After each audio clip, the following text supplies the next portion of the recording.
What's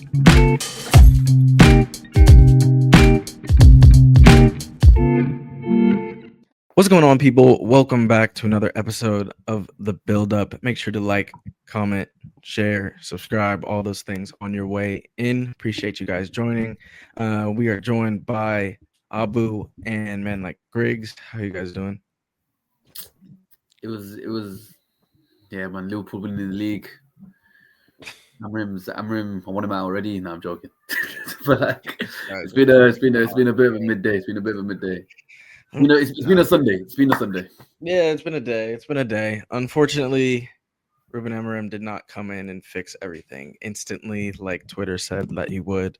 Like all United fans, I think we got maybe a bit carried away with some of those speeches, with some of those talks. Well, have you seen his aura? I had to get carried away. No, his aura, he's there. He's got it.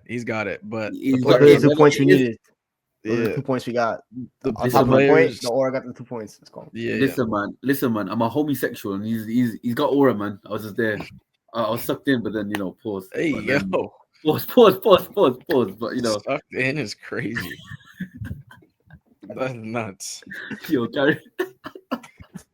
Sucked in by another man's aura. All right, man. Hey, yo, what did you say before the camera was on? We don't have to worry about that. The camera's running. Okay, calm. It definitely wasn't anything. It wasn't anything near that. I promise you.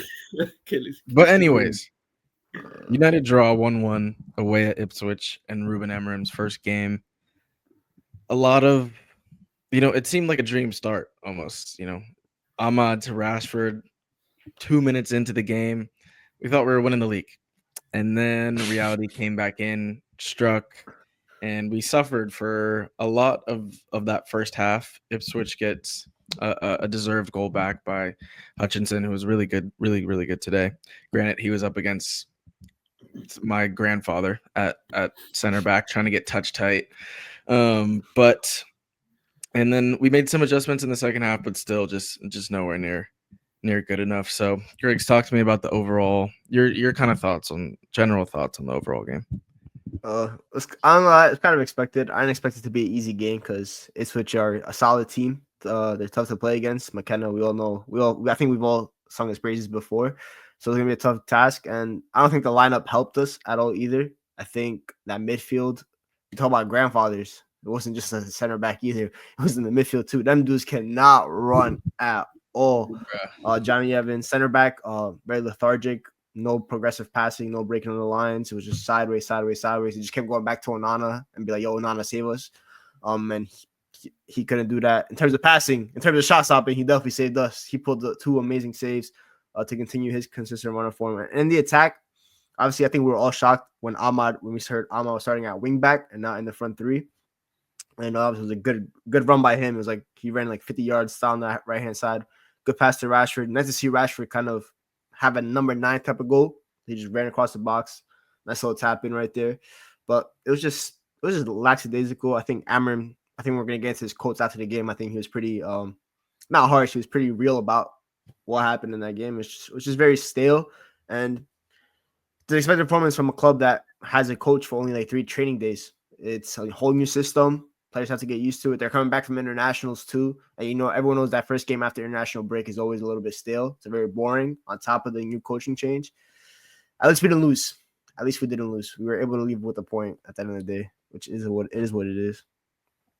I think for me, it's Kieran McKenna's team are one of the most well-drilled teams in the whole league. I don't know how they are 9 points only. I think they've been unlucky in the league. They have a well-drilled team. All the players know what bases to cover. But it was a dream start, like Greg said. Ahmad running like a bloody train on the right-hand side. Rashford, great movement inside the box. I swear to you, my head was thinking Rashford hat-trick. The memes are going to end. Finally. That's literally all I was thinking. Rashford hattie. But then Ipswich got back into it straight away. Omari Hutchinson spun Johnny Evans like he was Allen Iverson crossover fam. Like the man was seeing stars. I swear to you, like he should not be there, bro. The man came to get his coaching badges and just chill. He's just a chill guy, man. Like he wasn't expecting to be in a 3-4-3 high pressing system, man. I actually feel sorry for him. But then that's what he saw in the second half. As soon as Luke Shaw came on, that threat was kind of like shut down because Luke Shaw, he's a cheat code. We all know that. I think the second half we played really well. Actually controlled the game a bit more, slowed it down a bit more. But the first half, after the goal, you could tell there's a lot of problems with the team. Athleticism is non-existent. Heads drop after concede the goal. I mean, it was a one. I mean, personally, I don't think he was on target. I don't think he was going in before Mazraoui headed it in. But it happened, and then after that, I don't think we recovered well. Actually, quite lucky. Onana made 2 excellent saves against the lap. So kind of lucky to get away with a point, really, which is a bit disappointing when you're away to like 17th in the league and you go 1-0 ahead in the first 2 minutes. But growing pains in it. Like Greg said, I love Amorim's quotes after the game, but yeah, it just is what it is, isn't it? It just is what it is. Yeah, I think you guys summed it up pretty well. I kind of want to go a bit through like by line. So like defense first. I thought Mazraoui, I mean, he hasn't barely put a foot wrong like since he signed for us. Like 12 million for that sort of player has been crazy. Him at right center back, I thought he was really good, like solid the whole time. Didn't really make any mistakes. I mean, the deflection he gets unlucky on, like that's not his fault whatsoever. But right wing back, obviously Ahmad. That one's tough because he played well, but our 2 most like threatening, we really created any chances the whole game, but the 2 that we did create came from him being close to goal. And when he plays at right wing back, not to say this is always going to be his role, but today he was basically in his own half a lot, involved in build up a lot. Like that's just not where we need him to be because he is by far our most threatening attacker. And he needs to be closer to goal. And he just makes things happen. Like you saw at the very end of the game, he fucking mix 2 people, get the shot off that's like most likely going in if it doesn't get blocked. So I'd love to see him play in that inside 10 kind of whatever spot you want to call it, and have someone else play at wing back. Left wing back Dalot, I thought struggled. He's not used to staying wide. He's used to coming inside, inverting in a 4, and he's like, hey, pause. Fuck. That's crazy, bro. That was wild. Wild. You need to catch yourself. Anyway, he's not used to moving inside. Inverting. Inside, bro. Yeah, inverting. Crazy. He's not used to staying wide. He's used to inverting. And I think Amorim had said this after the game. Like he has to like stay in his position now. Like he's not used to doing that. And so I thought that was weird. I thought all the defenders, like their body angles, especially with like when receiving the ball, like they weren't used to picking up the ball like with those angles. Like so their body was closed off a lot of the times, and they had to take like 2 or 3 extra touches to progress it. And so obviously it's growing pains, but like it is a little bit worrying as well. I thought De Ligt caught some stick after the game for like not being ultra progressive from that central center back spot. I thought he was fine. Like, I don't know. Obviously, he can be more progressive, but it's like that's never going to be who he is, and that's why we need to go get. Thought we missed Licha a lot today. I think that's why we obviously when Euro comes back, it's going to help. Like, we can't have one guy trying to do all the progression. But what did you see from that back line today? I agree with you from the Ahmad point. He just needs to be closer to goal. It's as simple as that. Like even that number 10 spot, right? Like talk about build up. Like even Garnacho was dropping deeper in build up at times too. So like that right 10 can also do that. And I think Ahmad, I would use him a little bit deeper in build up at times because he could turn. He's really good on the turn and he could obviously kickstart an attack and stuff like that in the transition. Because I thought for the first half, right, as bad as we were, I thought we were transitioning the ball well when we were able to get on the ball and open up space. I thought we were switching the ball from side to side really well during those times. So at least there's those elements that are positive to take away from this game. Dalot, I agree. I thought he was very poor. And I'm not going to lie.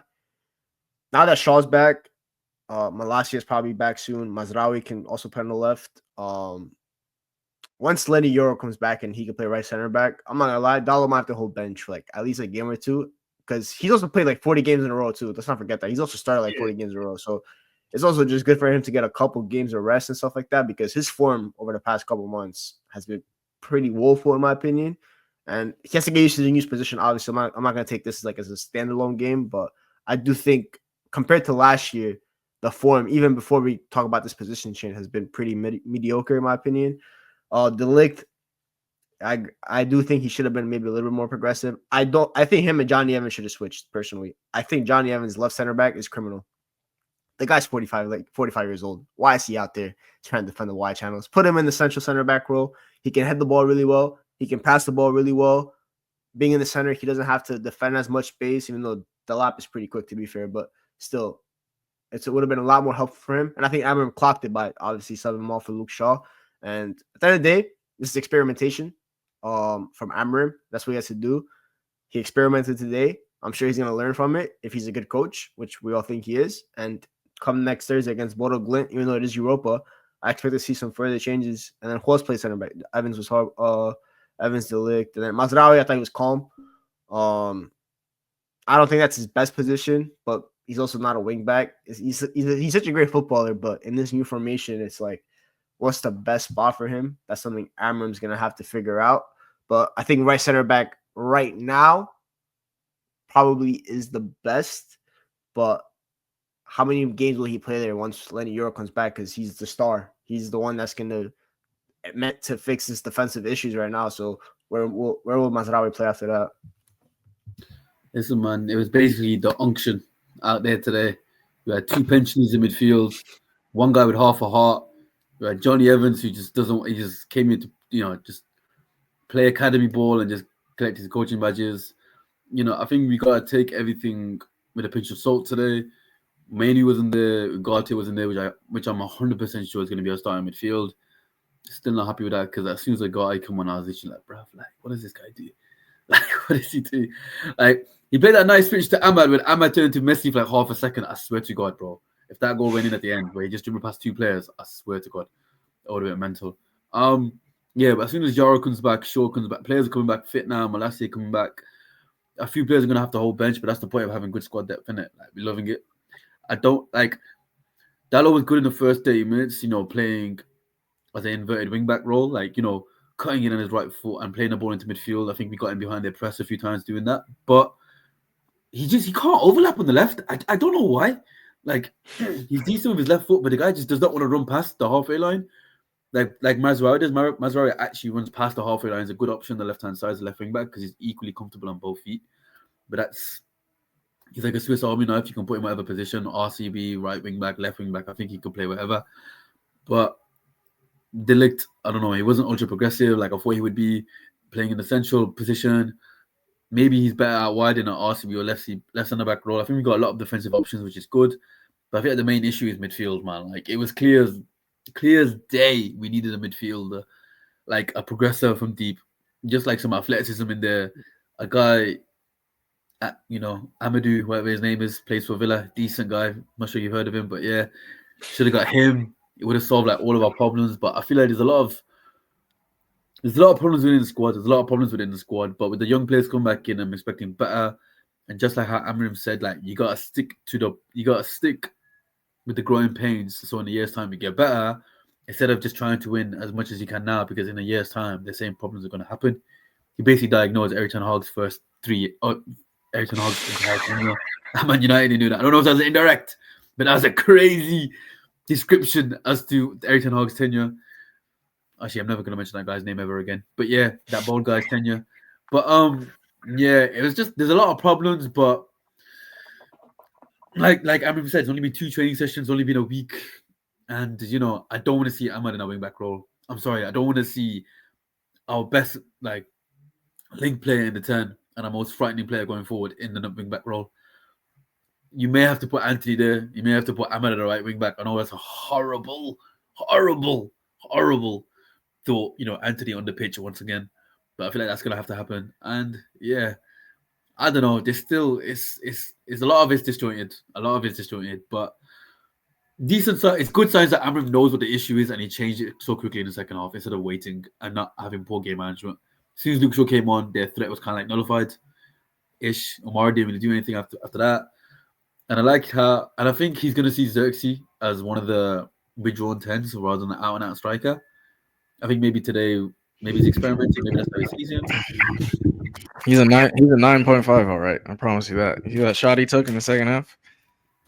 That's a 9.5. Yeah. Bro, that ain't no 9, brother. That shit still landed. That shit hasn't landed. Bro. His name's Justin Tucker, bro. He must be a field goal kicker because that was a horrible shot. If he was bobbling or whatever, he was set. He was literally set, put his foot back and skied it to Rowe's head, bro. It was horrible. And Højlund, you see when he refused to shoot? Yeah, that was crazy. That was crazy. On your left-hand side, you could curl it in near post. Just blasted it. Someone ran. I don't know. Bro, we'll get to the front line in a bit because we have a lot to say. But let's go to that midfield, the 4 in midfield, because Casemiro and Eriksen, horrible. Honestly, might have been Eriksen's worst game I've ever seen him play. The guy refused to turn for some reason. I don't know why. He just forgot how to turn. And he forgot how to play forward. I think Emre said this after, but like everyone was just like playing too safe, like playing too cautious, thinking too much. Like they just were like, doing too much. A few times Eriksen just got the ball in the pocket and then just passed it back. Or like there was one play in the first half where Rashford was in, he was through, and Eriksen just played the safe ball to Garnacho, I think. And so much. Yeah, it was bad. It's just like that's Eriksen's bread and butter is playing those incisive passes, turning on the ball, like doing all that stuff, and he just didn't. And I think there's a big disconnect between the front two of Bruno and Garnacho and like Eriksen and Casemiro, because basically they were just treating Garnacho and Bruno were like pushing so far up that they were basically leaving Casemiro and Eriksen alone with like 4 players in midfield, and it just was not working because they can't run. And so I thought Bruno was actually solid today, to be honest. Like he wasn't on the ball as much, but like I thought he was better than he has been. Garnacho, poor. Like just so poor again, like that decision making, especially the one that he didn't cut back to Rashford, just criminal, absolutely criminal. But it's just like you just can't. Like I keep thinking the decision making is gonna come, and then it just doesn't. Like he just keeps making these mistakes every time. So it's incredibly frustrating from him. I just that midfield 4 is just not something that I want to see ever again. To be honest, like going forward. Why would you put Garnacho in one of the 10 positions? I know he's experimenting, but bro, like common sense dictates this guy's not a pocket player. He's not. He's literally not a pocket player. He's not good in the pockets. He doesn't have that much good close control, and his dribbling is not the best as well. You want to have Rashford there, and one of Højlund up front, and play Garnacho left wing back maybe. But Garnacho doesn't want to have the defensive awareness, so it's kind of like, unless he improves his close control and his dribbling and his decision making, like that pass, like he tried to pass to Rashford at the end, which is when Tuanzebe tackled him with the outside of his foot. Yeah, outside of his right foot. So that was a love tap, bro. That was literally a little brother. Use your left foot like 2 seconds earlier, and Rashford's got an open goal. Like Werner did, like what Werner did to Brennan Johnson. Literally yesterday, bro. It's just, I don't know, yeah. That midfield. To be fair, actually, CK can attest to this. I predicted that starting midfield of Eriksen and Casemiro last night. That's true. And then I wish I never did, because that was so bad to watch. I've clocked what Amram's like midfield needs to be like. That left center mid needs to be able to move like on the pitch, because he has to track like different runners, because we were outnumbered in midfield a lot, 3-2. I think that's something Amram's going to have to maybe figure out a little bit from the coaching side of things in the Premier League, because if we get outnumbered in midfield every week, that can lead to long-term issues. But hopefully, if we improve the physical ceiling of the players, then it should be able to work itself out. But yeah, Eriksen and Casemiro can never play together again under this manager. That was a Ten Hag midfield. Ten Hag is gone. Therefore, just never try it again. Ever. Bro, this is a young man system, bro. It's a young man system. It's a young man system. If you over the age of 32, adios. Bro, I've seen more physicality. I've seen more physicality in the care home than they have in that midfield. I've seen more brain cells with people with dementia than with those men in midfield. I swear to like these men here. Carroll was right, bro. Leave the football before the football leaves you. And I kind of I get it's a new system. I get you're trying to get to grips with it, but I swear but why is a 32-year-old Eric Casemiro and a 33-year-old Eriksen pushing up that high in the press in the first half? I literally was like, bro, you men are not recovering. Like as soon as that ball goes in behind you, you're like, yeah, long day, that man can deal with it. You are not recovering. Like, what was the need? Like, bro, like, yeah, that four in midfield can never run again. Garnacho, bro. Hey, listen, man, you gotta give it up, bro. Hey. Ransom Mats, maybe he saw the vision. Nah, I'm joking. The kid, he's still young. He's played a lot of games. He's played a lot of games, and Amram has said his decision making has to improve, which I respect. Oski, it's time to take that frame back down again. He put it back up after after Leicester. It's time to put it back down again. You gotta leave it outside now. This time, no more going back outside. Yeah, it's gotta. Yeah, nah. Bro, it just and so Bruno, clearly should be Ahmad in that position, bro. Yeah. And then he cooked Bruno too. I remember basically said, Bruno, enough with the hoop ball. You gotta give it up. You gotta give it up. But I did like the way he came out of that game basically and just said everything was straight up, bro. I have some of his quotes here. He said, my players were thinking too much during the game. We need more physicality. We lost some balls without pressure. You have to control the tempo of the game. We cannot do it at the moment. Bruno wants the long ball all the time.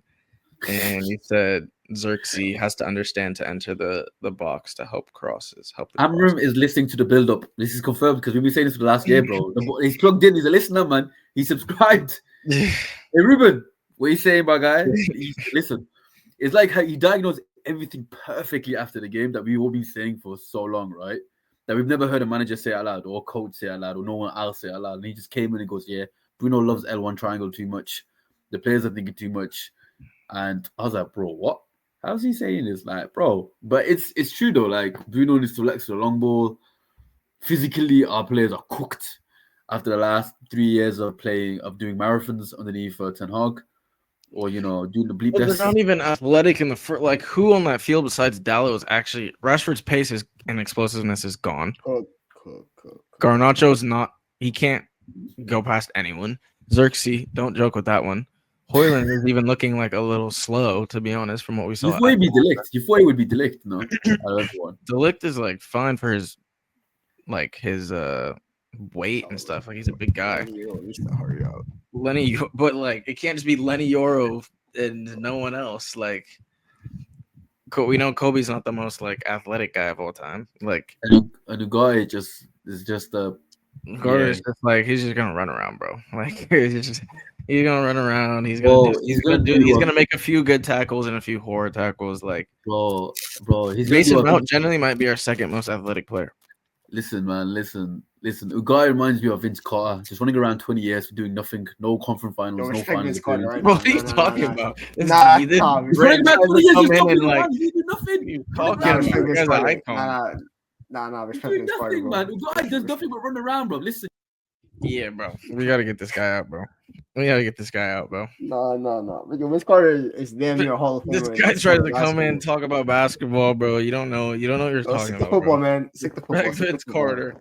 Respect Vince Carter. We can't hear you, bro. We can't. He's talking backstage. We can't hear him. You're on at least another minute timeout, at least for that. Yeah, it's yapping. Anyways, I can't remember what we're talking about now. What is this guy yapping about, bro? No, but Ugai just runs around and does nothing. Yeah, like no one else. But yeah, the lack of athleticism in the team is literally so glaring. Mason Mount is probably our most intense player. Is 100% he is. 100% he is. He's probably a second. Also, Emran, why are you saying you like Mount so much and then giving him damn minutes? Emran, man, what are you doing, man? You don't need a guy on like that. At least you thought Mount would be playing. I thought he was gonna start, bro. Same. When I saw Garnacho starting, my head was going. I didn't expect Garnacho to start. I'm not gonna lie. I really didn't.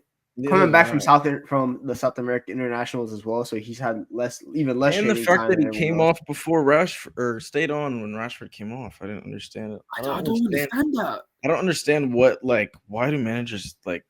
I would have hooked the whole front three. I would have hooked the whole front three. I would have been all three of you out. I didn't think Bruno was that bad.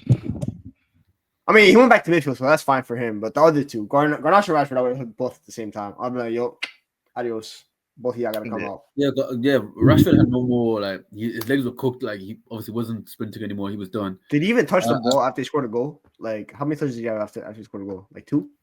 It was he messed up the one-time pass because we couldn't get the ball. Like we couldn't get the ball in the middle at all. Like we just kept cycling around the back, and then they would press us. Then we would clip a ball into the channels. Their center back would win it, and then just recycle. Like 9-4 would never work in the Amarim system. The striker needs to be too physical. Like he needs to be like a dual winning monster. I saw one striker on the pitch today. He'd be perfect.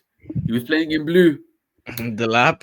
He would be. Listen, that have you call a P&P monster. I can't lie. Rory Delap's kid, Premier League heritage, and he's an absolute P&P monster. I can't believe Rory Delap, freaking the throw-in merchant that he is, produced a freaking 6'2", 6'3" P&P striker. That's one of the best young strikers. Hey, man, his mom must be a basketball player because he's like, you get what I'm saying? His mom must be an athlete as well. But I'm telling you now, yeah, Liam Delap, that's equal of a striker.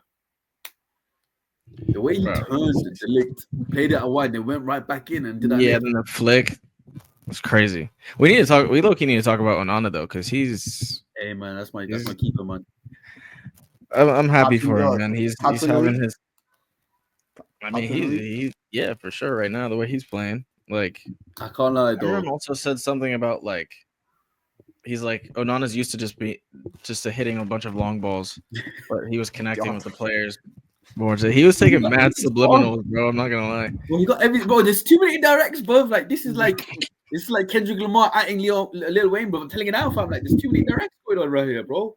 But also, what I love about Onana is that there's a guy in Fiorentina who's performing really, really well. So if Onana wasn't performing really, really well, there's a certain section of Twitter would be saying we should have kept him. So I'm really happy. No, but he's playing really good though. But with Onana, that first one is perfect goalkeeping. Spread your arms as wide as you can, get down low, and Delap missed it. And then the second one was good reactions, and he couldn't do nothing about the goal. I first thought, I literally thought he dived past the ball. I was like, what the hell, man? It's literally from his first season, but then with the deflection, he had no chance. But he's probably been our best player this season, bro. If I'm being honest with you, he has been our best player this season. Yeah, he's been so no wonder we're at 12th. Yeah, for real. What's our goal? Is our goal difference still calm or? Yeah, 0. You mean 0? It's still 0. Yeah, it's calm. All right, let's go. So cooked, bro. We're cooked. Yeah, we're super cooked. So what going forward into the next game? What do you guys want to see? I want to see Mason Mount in the 10 behind Højlund. I want to see Manu play alongside Ugot. And even though it is Europa League, I do want to see Luke Shaw get a full 90 underneath his belt. He needs it. Hopefully Euro makes his debut as well.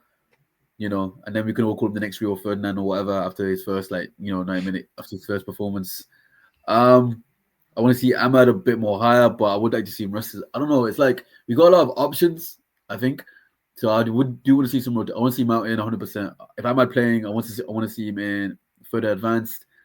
I want Garnacho to be benched and just rested, and I want Mazraoui left wing back. That's what I want to see.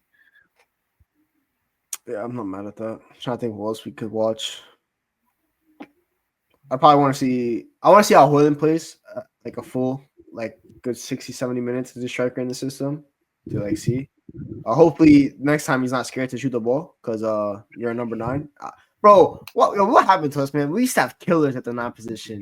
We used to have certified gunmen, and now we have players that are either scared to shoot or players that hit Ed Sheeran in Rosette. What's going on here, man? Bro, we've fallen a long, long way, man. Hey, listen, man. The only way is up. That's the only way I see. The only way is up.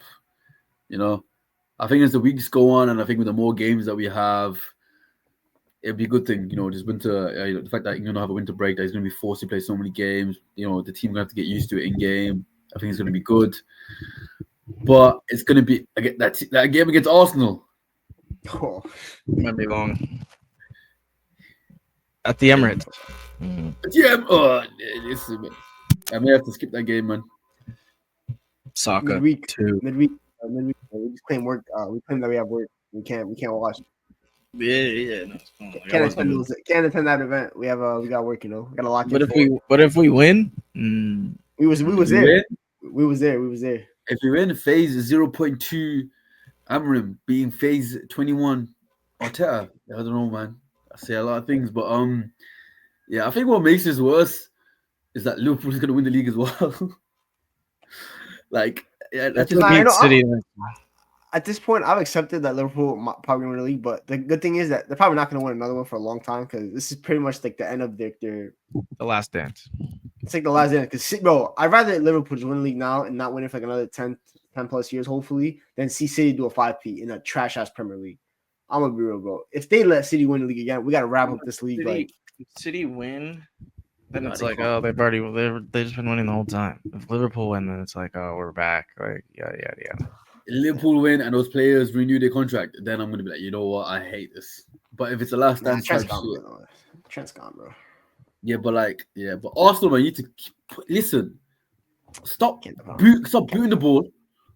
Stop arguing with the referees. Stop doing whatever. Just get your act in order. Who did they play? They battered Forest, right? And Forest are a good team, man. See, this is the point I've come to where I want Arsenal to win the league, bro. Like, are you man taking them? Bro, man. Yo, Big Ange, Greek loving, bro. I like, bro, you do it. If Tottenham can win the league, I'll be happy. Bro, beat City after losing to Ipswich last time. He's probably gonna lose to Fulham next week, bro. Listen, man, he's beat City twice this season. I know. We gotta see him in the cup in like 2 weeks. Hey, oh my god, we got to see them as well. Oh, nah, you know what? Come on, man. Yeah, we have Arsenal. We have Arsenal and City in the span of 10 days, right? In December. Hey man, that's City team. You talk about physically, we look cooked. They look pretty cooked. Yeah, can't wait for Kyle Walker to run it back next time he sees us. Hey man, Kyle Walker against Garnacho, man.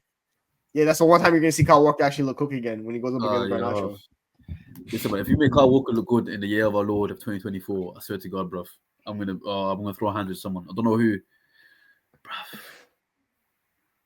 It's not looking good, bruv. But you know what? It's just a start. I have faith in you. Wilcox and all them, man. Yeah, you better sign some guys who can actually run. Oh, we better sign the left wing back in January. Forget the summer. I need a left wing back like tomorrow. Malacia's not hitting. Bro, you know what? Yeah. I read that Athletic article. Malacia, you've been on a mad journey. Respect to you, but physically you're gonna be cool. Big respect. Big respect. Squad player. Nothing wrong with that, my guy. Nothing wrong with that. Listen, Alfonso Davis, Milos Kerkez, one of you two. I want to see you, man. See, Abu gets it, bro. See, I said Kerkez last night. See, like, yo, Kerkez hype, all that kind of stuff. Kerkez hype, bro. Kerkez a good youth, man. He's running. He's quick. I seen him get cooked in the Euros, bro. But he's 21. We've seen everyone get cooked, bro. At this point, there's no lockdown defenders anyway. Well, the guy plays with Hungary, man.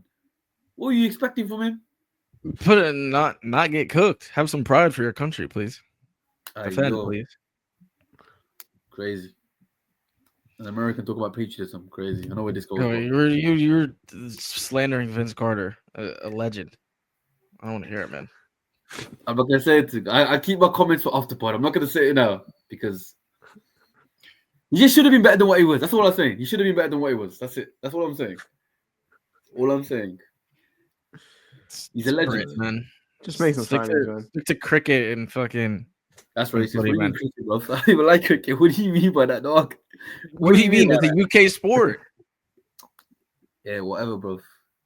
When I went to the, I was a racist. In the comments, you hear this, yeah? It's a bit of racism in it. I mean, technically, isn't cricket the second biggest sport in the UK, though? Yeah, maybe, but I don't like it. This guy's trying to cancel me, bro. This guy's trying to fucking cancel me. It's crazy. Sign Kerkez, sign Mateus Cunha, and we go again. So it needs to be done. Cunha in one of the 10 positions. I can't lie. That's what I'm saying, bro. But physically, Is he like the? I mean, he's a Brazilian pressing machine. Yeah, he's a baller. I can't lie, he's a baller. But I don't know, man. I think there's a lot of I think in the summer we were all gassed with all the signings, and I'm looking back on it, it's kind of like we did not address. It was always just Lenny Euro that we gassed though.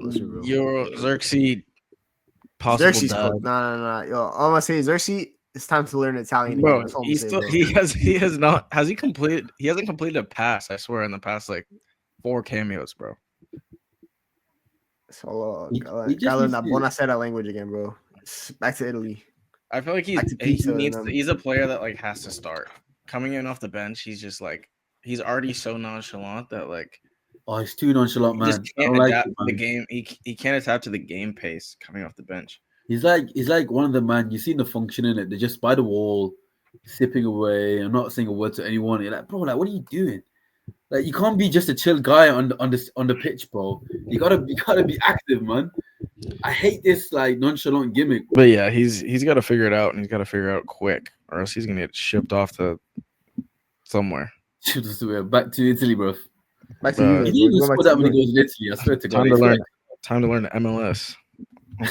On a Ricky Pooch thing. It's time to be best friends with CK because that's all you're gonna see from now on. Yeah, bro. Come over to the States, brother. You'll be a star here. He would love America. CK gonna take him out to NYC every night, bro. Yeah, I got you, Zerk. Come on. Little Dirksy, bro. Come on, make your way back over there, bro. Little Dirksy is crazy. Okay, well, I guess that wraps up the reality check pod. Back down to earth, and I guess we got a game midweek. Hopefully, we can try to get Amarim's first win then. Hopefully, some changes. It's got to be. That's a must win at home. First game at home. Crowd will be behind him. That's got to be it. That's got to be at least a 3-0, 2-0, 3-0 type of vibe. But you never know. You never know. 4. That's not big. Well, yeah. Any sort of win. Any sort of win would be good. Yo, Bodo Glimt can hoop, by the way. They play some good football over there. They're no easy team. Yeah. Bodo who? I don't know. I'm gonna say they beat Porto with 10 men. We couldn't do that. Well, this guy's speaking Greek too, man. What do you mean, man? We should be whacking these guys about 4-5-0, man. Come on, man. We're at home, bro. So what does that mean? Yeah, true. It doesn't mean nothing in 2024, and God damn. You guys know Old Trafford it's it's a fortress of solitude out here, bro. Just ass. Well, that thing is made out of paper mache, man. I'm telling you, easily crumbled. But yeah, only way is up. Amarim, I love your press conferences. I get you don't want to do any more media. No more media for him. He's done too much talking last week.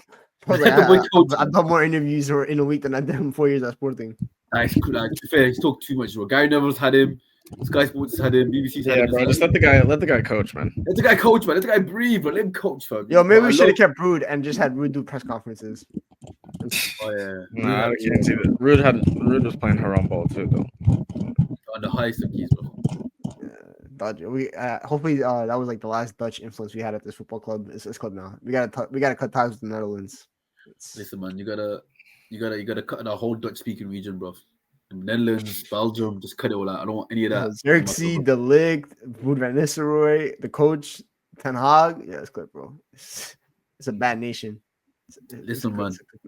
There's a reason they ain't won stuff since '88. There's a reason why that nation hasn't won anything. Don't say anything about England. But yeah. I don't say anything. All right, y'all got anything else? Yes, I love it. I just love how honest he was in the post match. It's actually nice. Yeah. Because if you were Ten Hag, all I would be hearing is that we played good air. We were unlucky. I want 2 trophies. I want 2 trophies there. Me and Joseph were the same, man. Bro, what? We must stick together. I like the honesty. I liked how he was there. It has to be growing pains. I liked it. He just basically said what needed to be said, and now he knows what's wrong. He needs to sort it out, and let's see if he doesn't go back on his back foot and try and win every game and just actually stick to his principles and to see what happens. Yeah, 100%. All right. Well, we will be back on probably Thursday or after the game on Sunday. Hopefully some content up during the week. Appreciate you guys joining. Like, share, subscribe, all of that stuff. And we will see you on the next one. Peace. Go Packers.